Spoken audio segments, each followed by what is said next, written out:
Hello friends, today we're talking about something that most often confuses beginners. Bitcoin, Ethereum, Solana, Dogecoin. There are thousands of them, but Bitcoin occupies a special place. It's called the digital gold, while all the others are called altcoins. What's the fundamental difference? Why is Bitcoin not just another cryptocurrency, but something completely different? Let's take it step by step. The first and most important difference is the role in the system. Bitcoin was conceived as the one and only thing, money.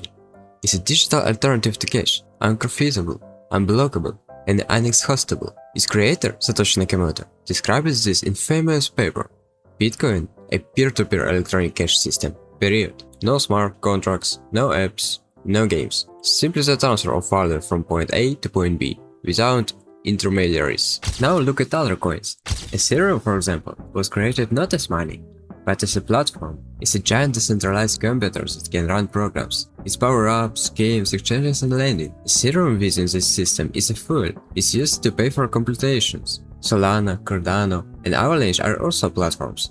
They are faster and cheaper, but they have different purposes. They compete not with Bitcoin, but rather with Ethereum. Bitcoin, on the other hand, is in a completely different league. It doesn't even try to be fast or cheap. It strives to be the most reliable storage possible. And this brings us to the second difference: security and simplicity.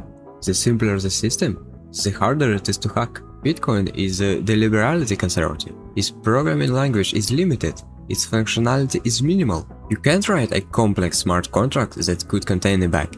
You can't launch an app that will crash. Bitcoin does only one thing: move coins, and it does it perfectly. In its 15 years of existence, the Bitcoin network itself has never been hacked. Hackers have attacked exchanges of defrauded people, but the Bitcoin blockchain itself stands firm. Altcoins, especially platforms like Ethereum, are much more complex, and with complexity comes vulnerabilities. Bugs are found in smart contracts, hackers steal millions, and networks freeze for overload. Ethereum has been updated, fixed, and its rules changed numerous times. Bitcoin, on the other hand, has remained virtually unchanged for 15 years.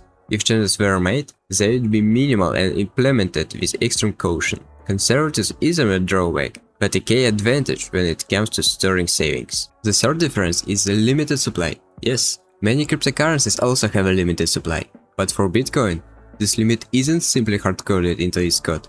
It's part of its philosophy, its DNA. There will only be 21 million coins. No one can change this rule. Even if a majority of miners want to increase the limit, the network will split, and the version that adheres to the rule will remain. With altcoins, it's more complicated. The creators of Ethereum, for example, can change the emission rules, and they did. When they switched to a new algorithm, the emission parameters were revised. At one point, the supply of Ethereum even decreased slightly, and some were burned, but the decision was made by people. In Bitcoin, no one can make decision. The code is everything. The fourth difference is decentralization.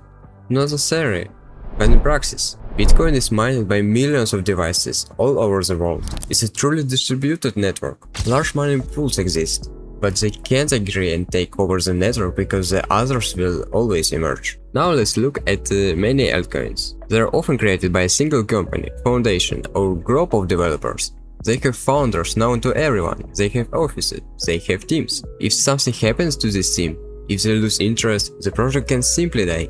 Bitcoin, on the other hand, has no founders. Satoshi disappeared many years ago. Bitcoin has no leader, no company, no office. It's a purely anonymous network that exists on its own and is supported by its community. It's the highest degree of decentralization imaginable. The fifth difference is recognition and trust. Bitcoin is a brand. Even those with little to no technical knowledge are aware of it. Many at the market have heard of Bitcoin, but there, unfortunately, to have heard of Ethereum as well. It's the first cryptocurrency that started it all. It has a 15-year history, with ups and downs, but most importantly, it's survivable. How many altcoins have appeared and disappeared during this time? Thousands. Projects have shut down, coins have devalued to zero, creators have disappeared with zero money. But Bitcoin is alive, and this trust is bolstered by time. People know that even if the price drops tomorrow, Bitcoin won't disappear.